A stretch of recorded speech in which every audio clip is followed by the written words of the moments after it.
আমরা কিন্তু বিশেষ কিছু একটা জিনিস নিয়ে আলোচনা করেছি।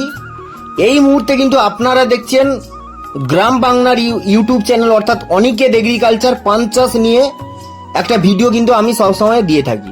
বিশেষ করে আপনারা যে বাগানগুলো দেখছেন এগুলো কিন্তু আমাদেরই এলাকার গঙ্গাসাগরের যে সমস্ত কিছু কিছু চাষি রয়েছে তাদেরই কিন্তু বাগানের ভিডিও কিন্তু এই মুহূর্তে আপনারা দেখছেন। এখন আপনারা জানতে চাইবেন যে এরকম বড় পান তৈরি হওয়ার কারণটা কি বা কি খাবারটা ব্যবহার করা হয়েছে। এটাই কিন্তু একটা আসল মজা। আমরা অনেকে বাজার থেকে বা কোনো মিস্ত্রির মাধ্যমে কিন্তু বাগানে খাবার দিয়ে থাকি। সেই খাবারের মধ্যে কিছুটা ভালো কাজ হয়, সেখান থেকে আমরা বড় পান ফলে সেখান থেকে কিন্তু আমরা ভালো পয়সা পেতে পারি। এখন মার্কেটে যে পানের বাজার দর মূল্য, পান যে বড় করতে পারবে তার কিন্তু পয়সা পাবে, সে ভালো মানের পয়সা পাবে।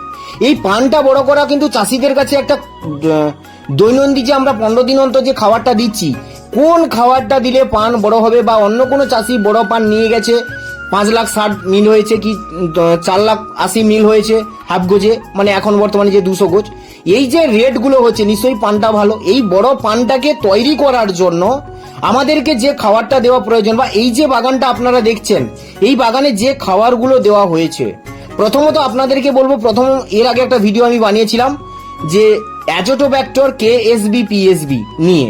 অ্যাজোটোব্যাক্টর হচ্ছে মানে বাতাস থেকে নাইট্রোজেন সংগ্রহ করে গাছকে প্রোটেকশন করে। মানে যেরকম বৃষ্টি হওয়া মানে নরম, মানে গাছের নতুন ডাল কঁচিয়ে ওঠে, গাছ একটা সবুজ মগমগ করে, কারণ ওর মধ্যে বায়ো নাইট্রোজেন আছে।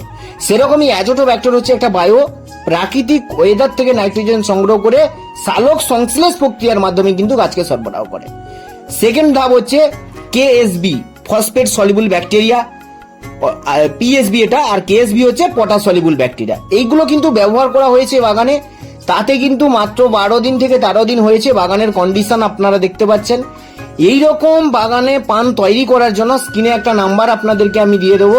আমরা কন্টিনিউ বাগান দেখি, বা আমাদের যে মালগুলো রয়েছে এইগুলো কিন্তু চাষিদেরকে দিয়েছি বলে কিন্তু আজকে একটা ভিডিও আপনাদের সামনে বানিয়ে উপস্থাপিত করতে পারছি।